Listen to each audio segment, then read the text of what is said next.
Dr. Hilkka Summa, Professor Gerd Buchert, dear friends and colleagues of public management, ladies and gentlemen. Thank you for the opportunity to talk about Christopher Pollitt's legacy to Finnish public management research. It is a challenge if you think that every word matters, but it is also a pleasure and honor. Professor Christopher Pollitt was a friend and colleague of many of us.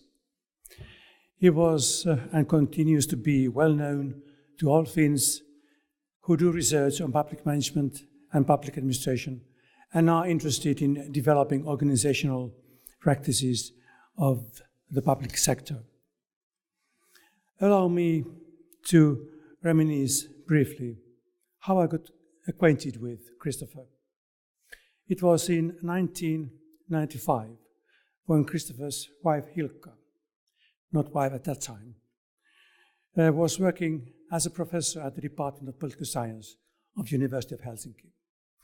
Hilkka had met Christopher earlier and invited him to talk about British experiences of the modernization of public management to our PhD students and staff.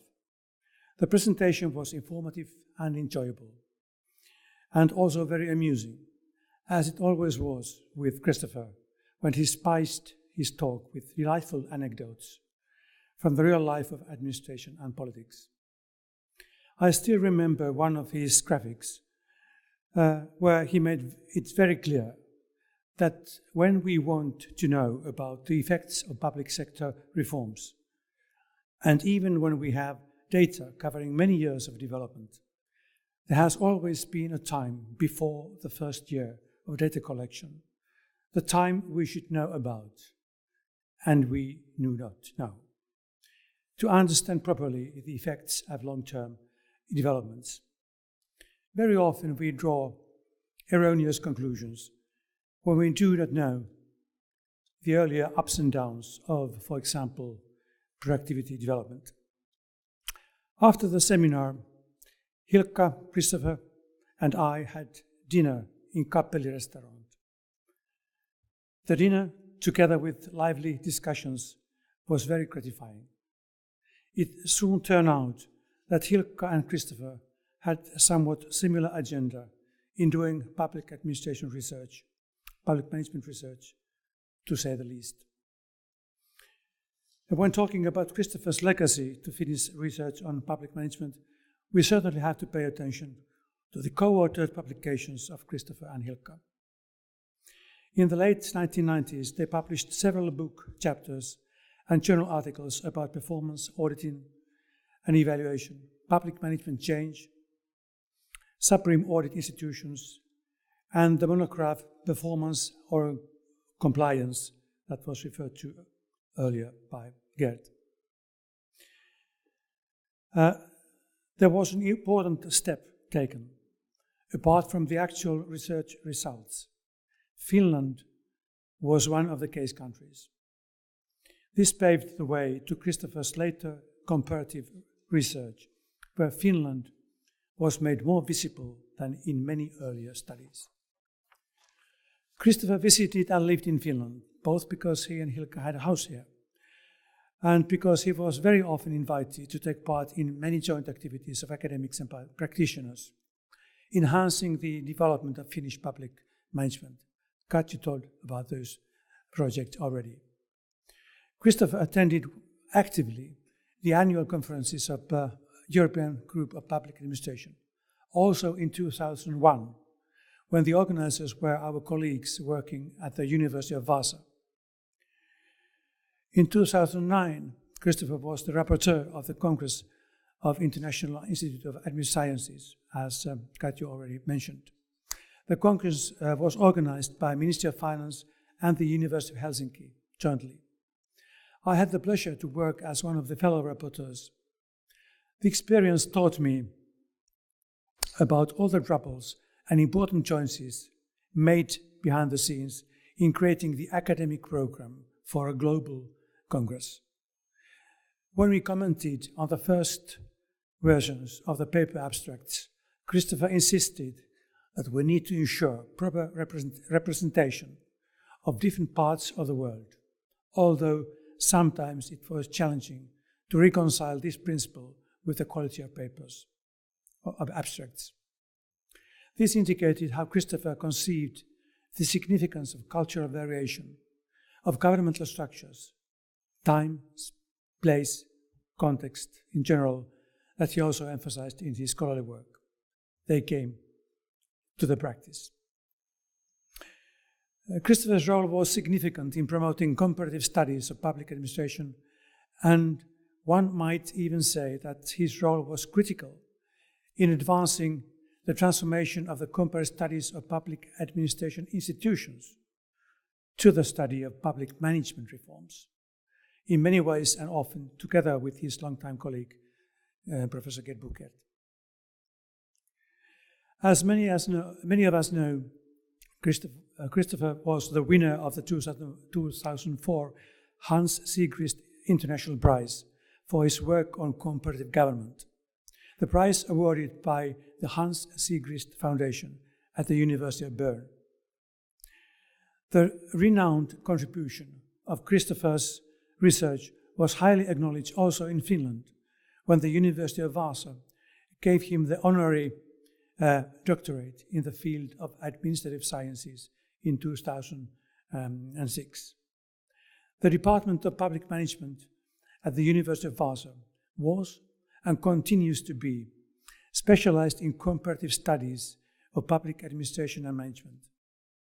Professor Ari Salminen from University of Vaasa confirmed to me that Christopher's research has been inspiring the academic undertakings, both in teaching and research, of public management since the 1990s.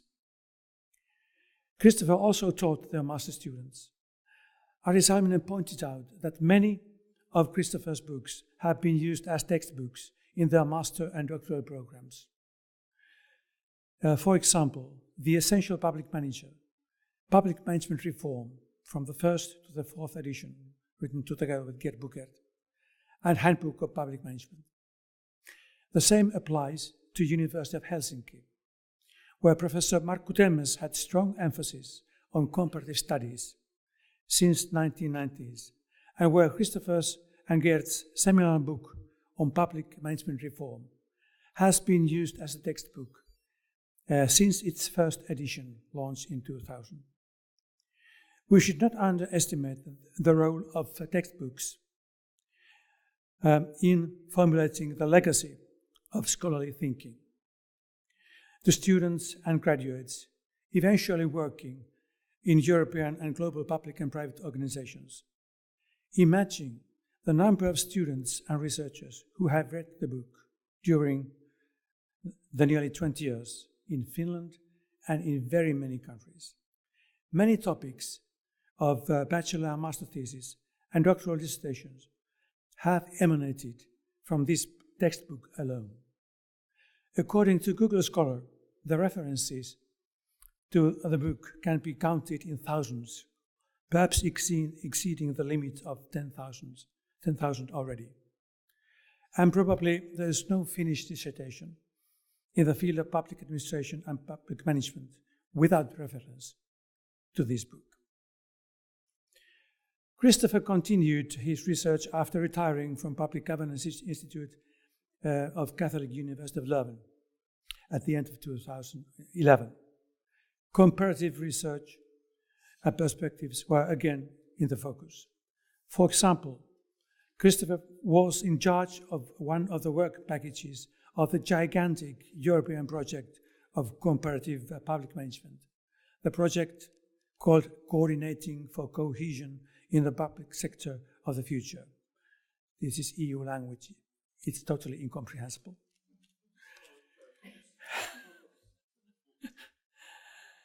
And the leaders of the project were Professors Steven van der Wal and Gerhard Hammersmith. The project was carried out in 2011 and 14. Christopher and Dr. Sorin Dan managed the databases of around 520 documents studying impacts of new public management reforms in European countries. Database is still available on the COCOPS website. The COCOPS is the abbreviation of the project, including 15 documents which have information about developments in Finland. Several publications based on the meta-analysis of the 520 documents of the database constitute an important source of information about the impacts of public management reforms. How did Christopher analyze the effects? In the summary article about impacts in in performance-oriented reforms, written and published together with Dr. Sorin Dunn in 2013, the conclusion is that, quote, despite enormous research attention, our understanding of the impacts of new public management reforms remains both fragmentary and fragile, end of quote. However, they continue, quote, despite all the caveats, it would be mistaken to dismiss NPM as a failure. That would be just another sweeping generalization. While keeping in mind the limitations of this study, the database entries for outcomes, which were one type of effects, show improvements in 44% of the studies. For outputs, the corresponding figure is 53%. And for processes, activities, it is 58%. So, NPM often does work. Like a delicate plant, however, say the authors, it seems to require the right soil and care. More the orchid than potato. It is not robust across a wide range of environments.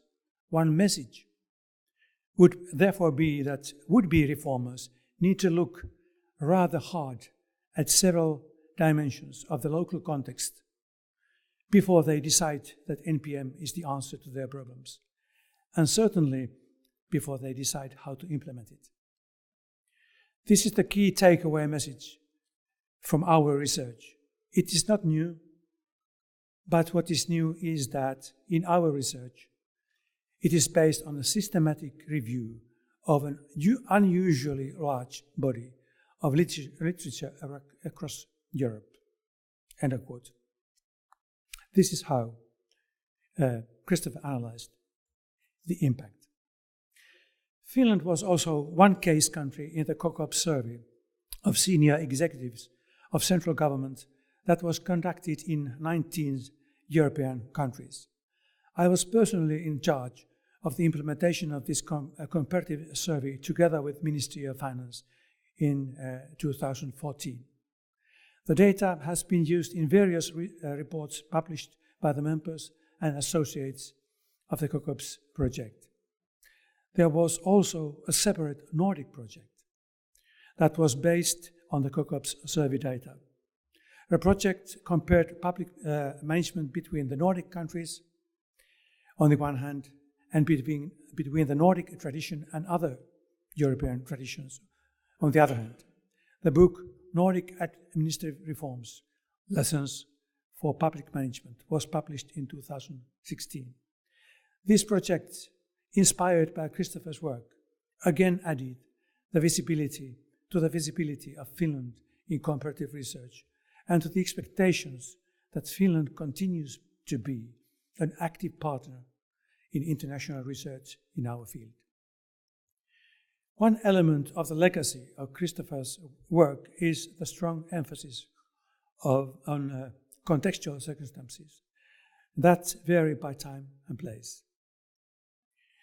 Context was also the topic of the international seminar organized to solemnize Christopher's retirement in 2011, also referred to earlier. The presentations were eventually published as a book that Christopher edited and also contributed to in 2013. Christopher had wide international networks and he lived in and visited many places. It is obvious that Finland was for him a special context His wife, Hilkka, and many Finnish friends and colleagues certainly discussed with him the special features of Finnish government and political culture in general. He was also very eager to know and talk about these things. The presence of Finland in Christopher's research, when he talks about Nordic countries and consensual democracies and coalition governments, has made Finnish governmental structures and practices more widely known within the community of public management researchers. For example, Finland was one of the 5 countries in the book Performance and Compliance referred to earlier. Finland was one of the 4 case countries in the book on government agencies, published in 2004, together with other scholars. Finland was one of 4 countries in comparative article about performance management practices in executive agencies, published in 2006. Finnish population register and practices of civil registration were addressed in Christopher's book, New Perspectives on Public Service, Place and Technology, 2012. And Finland was one of the 13 countries in the book, Public Management Reforms. Co-authored with Gert. And the 4th edition, published in 2017. I have heard stories that scholars from other Nordic countries were sometimes jealous of not having the prominence that Finland had in Christopher's comparative research project. Prominence of Finland in comparative public management research is, of course, valuable to Finnish scholars when they submit their research to international journals and publishers. Christopher's research has strengthened the awareness of the Finnish case and also opened channels to Finnish scholars to make the Finnish context of public services and public management more understandable.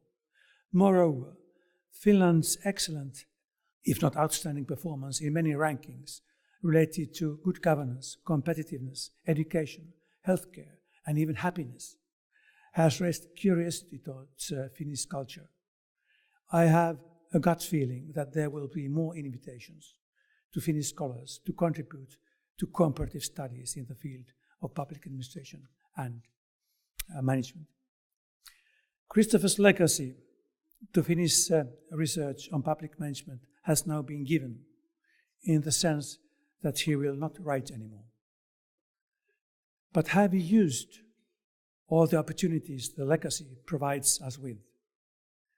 Now, when we are in the middle of political conflicts related to the health and social services reform and regional government reform, that would lead to an extra administrative and political level between municipalities and central government, what would Christopher suggest in terms of defining the problems, finding solutions to them, and finally explaining why some things have taken place the way they have? I'm sure Christopher was aware of these reforms for the simple reason that there have been many attempts to reform these services and structures over the years or even decades. Anyway, Christopher has himself done research on national health service in Britain and studied British and Belgian hospitals in the book Continuity and Change in Public Policy and Management, together with Gerd Luger. The characterization of the British case indicate stronger control from the center of government and introduction of quasi-markets where hospitals were competing with one another for contracts from health authorities, a system which was later mostly revoked by Labour government. The Belgian case shows more incremental change and failures to control medical profession, which has strong effects on the cost development of healthcare services. The author's contextual analysis points out that the state-owned and tax-based nature of English hospital system is far more tightly government-controlled than its Belgian counterpart, which is based on more autonomous hospital organizations and federal authorities struggling to get hospital spending under better control. There's a lot more in Christopher's studies on National Health Service, but it is tempting to think what would be the options of controlling health care spending in Finland if we had autonomous regional governments with elected decision-making organs and the right to levy regional tax, compared to the options in a system where healthcare would be the responsibility of central government, both in terms of funding and major healthcare policies. Christopher and Geert's book indicates also how the political processes differ in terms of multi-level governance. In Belgium, contacts between local players and national players are said to be closer, more informal, and more frequent than in England. In England, most of the time, the manager has to handle hierarchical bureau politics with formal scrutiny and veto point at every level. This type of multi-level governance is very one-sided compared to that in Belgium. The Belgic version is, however, often slow-moving or even totally bogged down, the authors say. The mere size of Finland in terms of population would make our country closer to Belgian case than the English case. In the sense that the Finnish networks are also small and the needed integration and common standards of healthcare services might be achieved also in a more decentralized system. But the formal processes would be different. However, although the principles of equal treatment would be achieved, if they would be achieved, the control of spending cannot be handled by informal networking. These preliminary thoughts, inspired by Christopher and Geert's book, are sort of examples of what legacy the scholarly approach to real-life situation might look like. The book is perhaps more descriptive than explanatory, which the authors also directly address. But the justification of comparing Belgium and England relates also to the explanatory research design, because institutional structures of the countries differ profoundly. The political system of the UK is often considered unitary, centralized, majoritarian. By contrast, Belgium is a federal, decentralized and multi-party polity. The authors characterized the English case of introducing a quasi-market for hospitals as a boomerang type of policy change, where the result of the change is incremental and the process of change is abrupt. This is the figure where you can see the boomerang. The result of change is incremental, process of change is abrupt. The Belgian case of the evolution of hospital system would indicate features of tortoise, where the change is incremental and gradual, representing classical incrementalism. The authors contend that the examples have many elements and they do not fit perfectly to typologies of policy change. However, what is interesting here is whether the structures and processes of political institutions explain changes in certain policy sectors. But let us go back to health and social services reform, regional government reform in Finland, that are now so topical. As all Finns, and perhaps few people in other European countries who follow daily political life in Finland know, both reforms are linked together by a political trade-off between two major parties in government coalition. The National Coalition Party, Conservatives, insist that health services should be opened to competition between public and private providers of services by creating a system that would include transfer of public money to private providers to the extent they are responsible for the health care of a certain number of population. This is so-called capitation principle.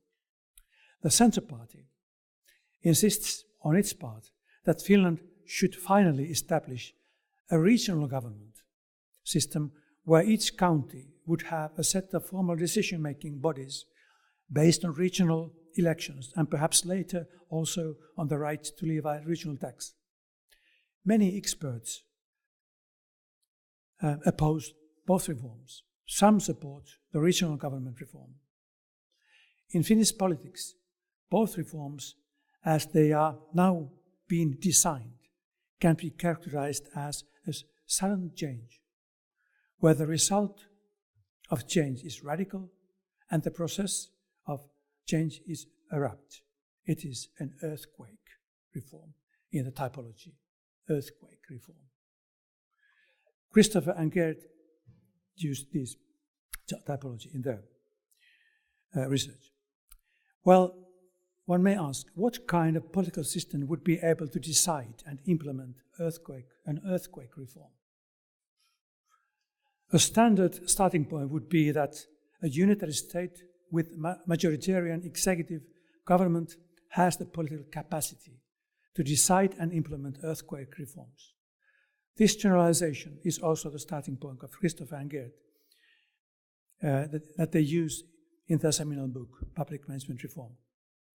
When they say that the countries with centralized state structure and majoritarian government, for example, New Zealand and the UK, had the record in the speed, severity and scope of management reforms. A claim that the authors refine in many ways later in the book. Given the dimensions of this typology, Finland has a position of intermediate state structure and consensual nature of executive government. I wonder whether we still are in that box. The authors write, in the Finnish case, we find a history of substantial but non-doctrinaire reforms, which have been implemented calmly and continuously over a period of nearly 3 decades, and which have traversed the periods of office of a number of coalition governments of varying mixtures of parties. End of quote. The authors note the pressures coming from austerity since 2008 and the rise of populist party, which has also joined the present governing coalition. They wrote the chapter before the dissolution of populist party, which has added to the turmoil in Finnish politics. However, the political upheavals triggered by the two reforms seem to indicate that the political capacity of the government is relatively weak. The government's majority in the parliament is very thin, 102 votes or the like out of 200. When some members of the parliament belonging to the parties of the government coalition have refused to support the reforms. According to Christopher's theoretical view, one might predict that these reforms are likely to fail, if not before passing the legislation, we see it soon, after the new government takes over and changes the legislation, or finally in the complexities of implementing the reform. It would be interesting to have a closer look at the policy process of these reforms and apply the contextual frameworks that Christopher, along with Gerd, have employed in their studies. Considering Christopher's legacy to Finnish public management, there are certainly many opportunities we have not used. Reforms of health and social services and regional governments are but one example. My conjectural rendering of avenues for forthcoming research is only to indicate the potentialities Christopher's work has both in the research and practice of public management. Christopher's scholarly thinking is characterized by historical institutionalism. His research on current reforms includes always a look at the past developments, institutional structures and their change. Time and place are for him a question of context that makes things understandable. No wonder he wrote a book, Time, Policy, Management, Governing the Past, also referred to earlier. He writes in this book, quote, "The past has been squeezed out of the contemporary academic treatments of public management and public policy making.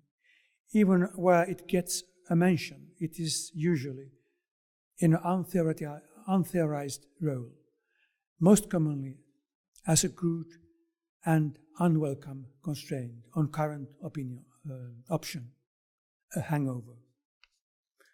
Remembering the role of past is certainly part of Christopher's legacy to public management research, also in Finland. A historical institutionalist knows that all things must pass, as he quotes George Harrison's 1970 triple LP in the book. Actually, these are the last words in the book. Nevertheless, in his IIAS Brabant lecture of 2014, Christopher looks at the future. The title is Towards a New World, Some Inconvenient Truths for Anglosphere Public Administration. Christopher argues that on the global stage, the era of public management as a topic dominated by Anglosphere is ending. His conclusion is that, quote, "other regions of the world are becoming economically and politically more influential and self-confident, and in some cases they also have long administrative tradition of their own. Far from being a reason for dismay, this opening up offers an opportunity for difficult but potentially very rewarding debates that will need to run across different cultures and administrative traditions," end of quote. So, after looking back, Christopher looks ahead at the future. Actually, this is what legacy means. One may conclude that following his legacy, also as Finnish researchers of public management, it is the global stage that will be the new context for academics and practitioners in our field. The era of Anglosphere of public management will wane away, as all things must pass, but not without leaving traces and even dirty marks. Thank you for your time.